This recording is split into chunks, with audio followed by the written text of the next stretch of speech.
If I told you that a single act of cruelty could awaken an army of protectors, would you believe me? She was just a girl, fragile, quiet, moving slowly in her wheelchair when 3 teenagers shoved her into the middle of a busy street for fun. People watched. Some gasped. Some pulled out their phones. Not a single person stepped forward. Until the ground began to rumble. Engines roared like thunder. Leather jackets glistened under the sun. And out of nowhere, a wall of bikers formed around her like a shield of steel. What happened next changed an entire town. 15-year-old Lily Carter had grown used to being invisible. Born with a rare muscular disorder, she relied on her wheelchair to get around. Her mother worked double shifts at a diner, so Lily often traveled alone, rolling slowly through the neighborhood streets with headphones on and a sketchbook in her lap. Drawing was her escape. She sketched places where her legs worked, where she could run, stand, dance. But reality always caught up, especially when it involved Dylan Reed and his gang of wannabe tough guys, kids who found confidence only when humiliating someone weaker. "Hey, Wheels!" Dylan shouted one afternoon as Lily crossed the quiet street near Maple Avenue. She froze. His friends snickered, "Race us, or are your batteries dead?"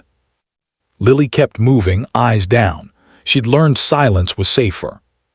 But silence to them was permission.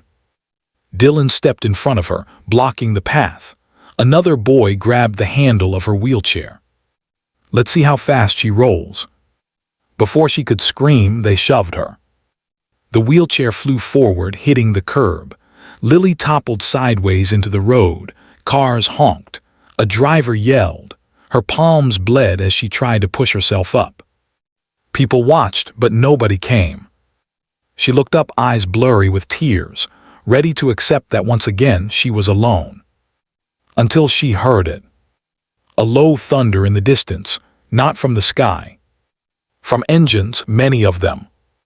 At first Dylan laughed. What is this, a parade? But his smile died when 8 massive motorcycles turned the corner, roaring like lions. They were part of the Steel Guardians Motorcycle Club, known for rough appearances, but rumored to be protectors of the weak. Their leader, a towering man with a gray beard and flaming skull helmet, cut the engine right beside Lily. His bike stopped so close that Dylan stumbled back. The bearded rider removed his helmet slowly. His eyes were hard as iron. "Who did this?" he asked softly. No one spoke.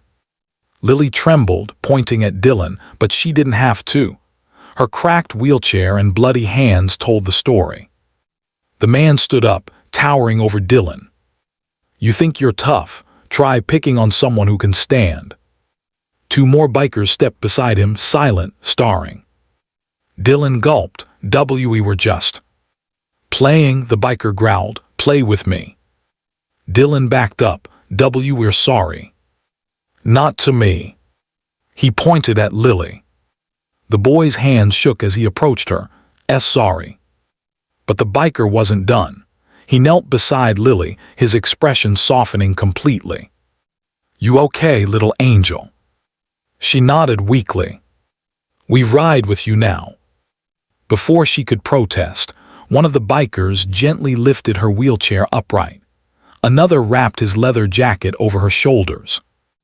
And then, like a royal escort, the entire biker crew surrounded Lily, forming a circle of engines and chrome as they escorted her home.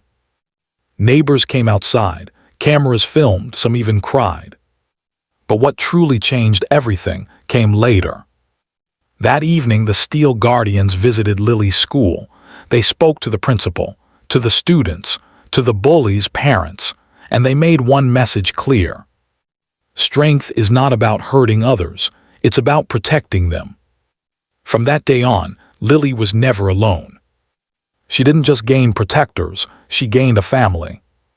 And those bullies, they learned the hard way that karma doesn't always whisper. Sometimes, it rides a Harley.